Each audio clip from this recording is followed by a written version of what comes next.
How you doing? And welcome to Neither Real Music. I'm Ed, and this is Just Play It for the Guitar. If you've been following along, we've been looking at Swedish Pastry by Barney Kessel. In the first video, I did a walking bass line so that you bass players have something to do. If you haven't checked out that video, I highly recommend going back and making sure you understand the walking bass line for this song, as long as you're a bass player. But even guitar players can get a kick out of it if they use the bottom 4 strings of the guitar. Before we get started, please remember to subscribe and ring the bell so that you know when your next lesson is coming. So let's take a look at a chord section for Swedish Pastry by Barney Kessel. In the first 4 measures of the song, we're going to be checking out 3 different chords. So we're going to be looking at a B flat major 7, an E flat 7, we're going to go back to a B flat major 7, and then a B flat 7 chord.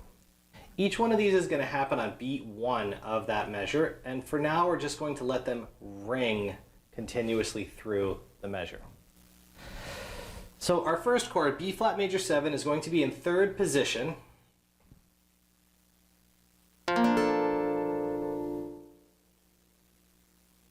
And measure 2, we have E flat 7, which is going to be in 1st position. We're going to return to B flat major 7 in 3rd position. And then we're going to go to B flat 7 in 3rd position. For those of you who don't know what a position is, generally it's the marking of where your first finger lands. So 3rd position would be your 3rd fret, 1st position would be your 1st fret. So once again, B flat major 7, 1, 2, 3, 4, E flat 7, 1, 2, 3, 4, B flat major 7, 2, 3, 4, B flat 7, 2, 3, 4. If these chords seem new to you, take a moment, get the structure down. You could follow the chord diagram in the corner, and this will help you understand them a little bit better. As we move on to the next 4 measures, we have some more frequent chord changes that are going to come up. So in measure 5, we're going to be looking at an E flat 7 chord in 1st position. 1, 2, 3, 4. We're going to play this chord again for 2 beats in measure 6. 1, 2. On measures 3 and 4, we're going to build an E flat minor 7 chord. So what's happened here is we have pretty much the same chord, but our G has moved down to G flat. So let's take a look at those 2 measures alone. 1, 2, 3, 4, 1, 2, 3, 4. So after that, we're going to move back to our B flat major 7 chord for 2 beats. 1, 2. And next we're going to do a standard C minor 7 chord, also in 3rd position. 1, 2. For measure 8, we go back to B flat major 7. 1, 2, also for 2 beats. And then we're going to go to D flat minor 7 or C sharp minor 7 if you want to think of it as you just moved up 1 fret. So if we go through measures 5, 6, 7, and 8, they're going to sound like this. E flat, 1, 2, 3, 4. Again, 1, 2, E flat minor, B flat major 7, C minor 7, B flat major 7, D flat minor 7. Now let's do that with a little bit of counting. So we have 1, 2, 3, 4, 1, 2, 3, 4, 1, 2, 3, 4, 1, 2, 3, 4. Let's try to do that from the beginning. 1, 2, 3, 4. 1, 2, 3, 4. 1, 2, 3, 4. 1, 2, 3, 4. 1, 2, 3, 4. 1, 2, 3, 4. 1, 2, 3, 4. 1, 2, 3, 4. Now, your your fingering, in some cases, is optional. You can use your pinky for here, you can use your third finger for here, you can use your third finger for here. But in some cases, it isn't optional because you're going to be using all 4 fingers on different strings. When we get to the last measure, we're going back to our C minor 7 for 4 beats. So 1, 2, 3, 4. And then we're going to play an F7 chord in 3rd position, which is kind of like our E flat 7 chord, except in 3rd position. 2, 3, 4, and now our big ending, B flat major 7. 1, 2, 3, 4, and again. 1, 2, 3, 4. So as we go through these sequences, if you find any section harder than another, I highly recommend you focus on it in terms of either 2 or 4 measures. This way you could break down each sequence and connect them together. Now what I'm going to do is give you a count in, a little bit of time and a tab so that you could follow along. This way you have an opportunity to practice. So we'll give you a few different times to go through it. So let's get started.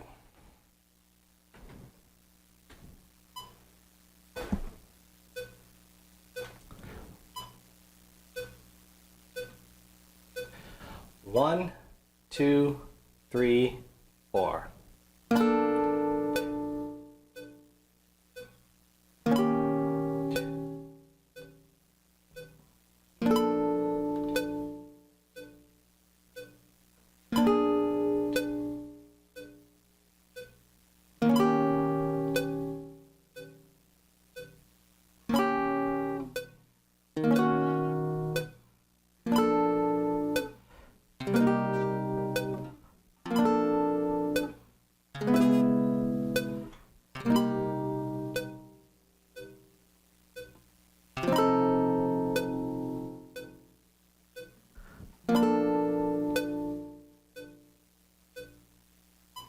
So let's try that one more time with just the idea of playing on the downbeats that you're supposed to come in on. Sometimes you're going to come in on beat 1, sometimes you're going to come in on beat 3. So one more time. 1, 2, 3, 4.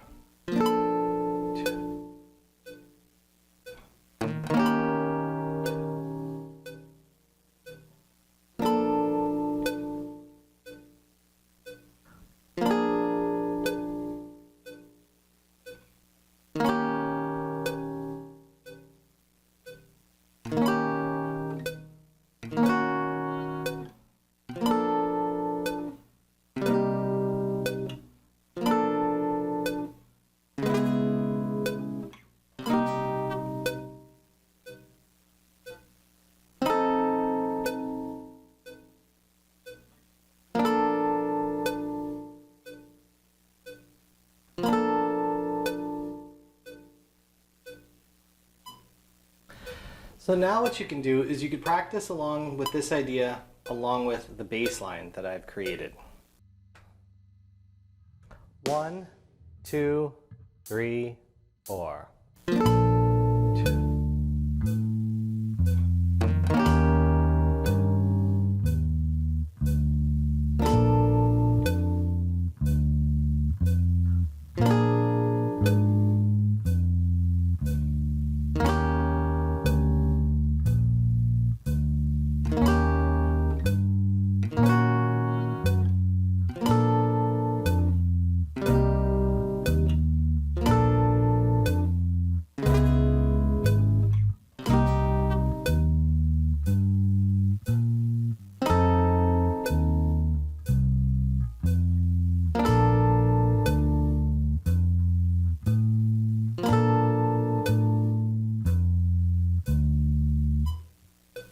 Up next, what we're going to do is the more Freddie Green style playing, where we're going to kind of chuck our way through or chunk our way through this idea.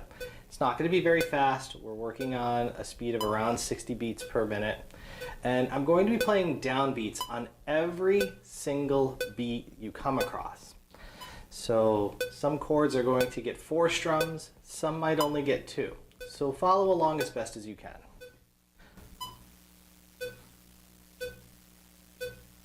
1, 2, 3, 4.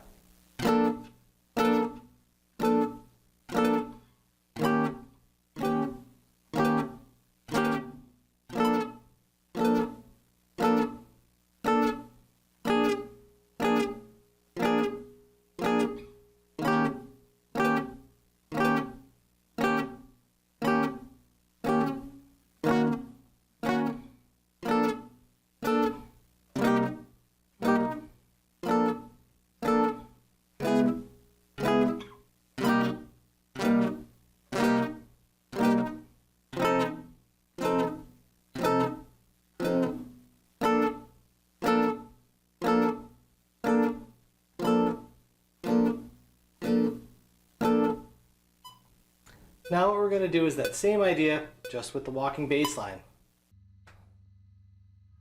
1, 2, 3, 4.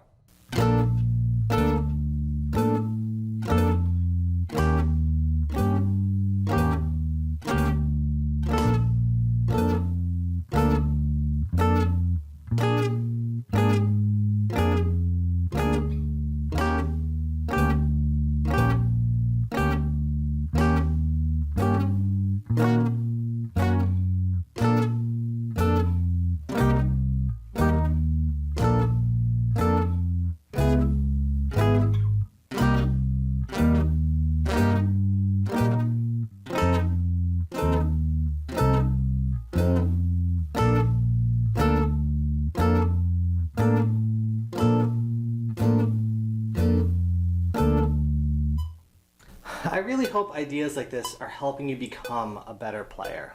Remember to take it slow and work your way through some of these ideas if they're brand new to you. If you have any questions, please leave them in the comments below. Compliments are nice, but questions let me know that you're working on these things. If you really enjoy a video like this, consider going over to my Patreon, and just donating $1 could help me find more time to do more of these videos. This way I can keep giving content and updating it more frequently. If you didn't subscribe, please remember to subscribe and hit the bell so that you know when your next lesson comes. Good luck and good practice.